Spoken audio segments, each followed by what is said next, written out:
Assalamualaikum warahmatullahi wabarakatuh.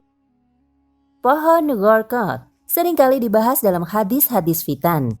Namun tahukah Anda apa itu pohon gorkot? Seperti apa bentuknya dan apa yang membuat pohon ini berbeda dengan pohon-pohon lainnya? Pohon gorkot atau boxthorn tree atau Nitraria retusa adalah sejenis tanaman semak berduri yang memiliki daun-daun yang kecil-kecil dan rimbun serta ranting yang banyak. Tanaman gorkot mudah sekali untuk tumbuh walaupun di tempat yang kering sekalipun. Pohon gorkot sendiri bukanlah jenis pohon produktif, itu lebih mirip gulma. Tumbuhnya cepat menjalar kemana-mana dan merampas jatah pohon lain, sukar diberantas. Mirip seperti itulah sifat pohon gorkot, cepat tumbuh tapi secara manfaat tidak banyak yang dihasilkan.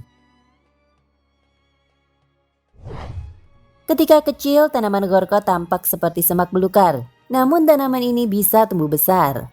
Tanaman gorkot memiliki batang kokoh yang dapat dipanjat dan dedaunannya yang rimbun, sehingga dapat digunakan untuk bersembunyi.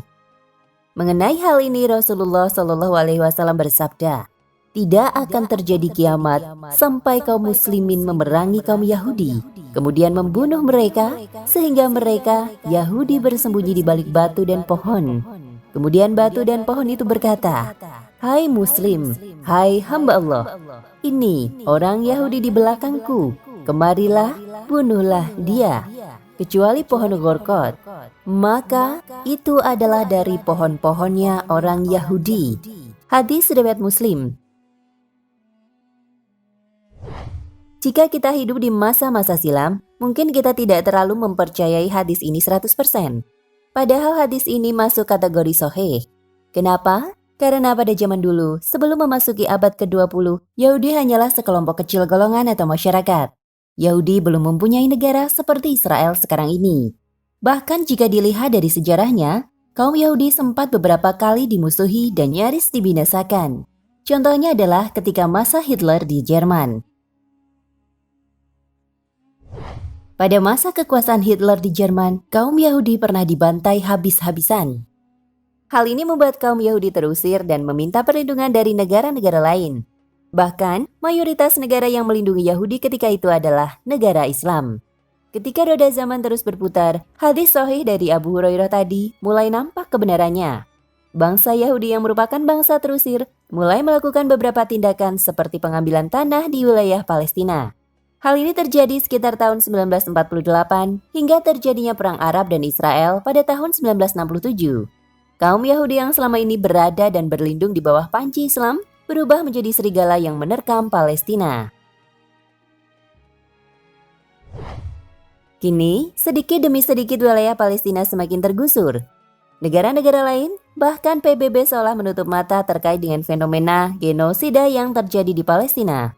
Di negara yang sebelumnya murni milik Palestina itu, kini bom dijatuhkan setiap harinya. Tumpahan darah mengalir di berbagai tempat. Bahkan yang terbaru, Israel menutup akses menuju Masjidil Aqsa untuk warga Palestina. Akan tetapi, ada satu janji Allah Subhanahu wa Ta'ala yang pasti terjadi. Terbebasnya Baitul Maqdis dari kaum Yahudi merupakan janji Allah Subhanahu wa Ta'ala yang sangat dinantikan umat Islam saat ini, terutama warga Palestina sendiri. Hal itu tentu sesuatu yang perlu diikhtiarkan, bukan hanya diharapkan. Saat ini, kaum Yahudi sudah menanam pohon gorkot. Belum diketahui apa yang memotivasi mereka. Namun hal pertama yang perlu kita perhatikan bahwa sabda Rasulullah SAW sebentar lagi akan terbukti. Ketua Direktorat GNF atau Jewish National Fund, Denny Attar, mengumumkan penanaman pohon gorkot. Cypress dan pinus cedar memang penting, namun sekarang saatnya untuk beralih ke spesies yang lebih strategis dan membantu. Rekan-rekan saya dan saya setuju bahwa gorkot adalah spesies paling bijak untuk tanaman. Dan kami berniat untuk memiliki ratusan ribu tanaman gorkot di seluruh negeri pada awal dekade berikutnya dengan lebih dari 5 juta pada tahun 2030. Sebagian lainnya menyatakan pohon tersebut ditanam di gerbang Herodus. Lainnya mengklaim bahwa pohon tersebut sebenarnya bukanlah sebuah pohon, tapi semak-semak yang bisa ditemukan di luar gerbang Jaffa, Yerusalem. Kawasan ini dipercaya kaum muslimin kelak akan menjadi tempat pertarungan Nabi Isa dengan Dajjal yang didukung orang-orang Yahudi. Di sanalah Nabi Isa akan membunuh Mesias palsu yang mengaku-ngaku sebagai Tuhan. Sampai orang-orang Yahudi berkata, Tuhan kita telah mati. Wallahu alam bishawab.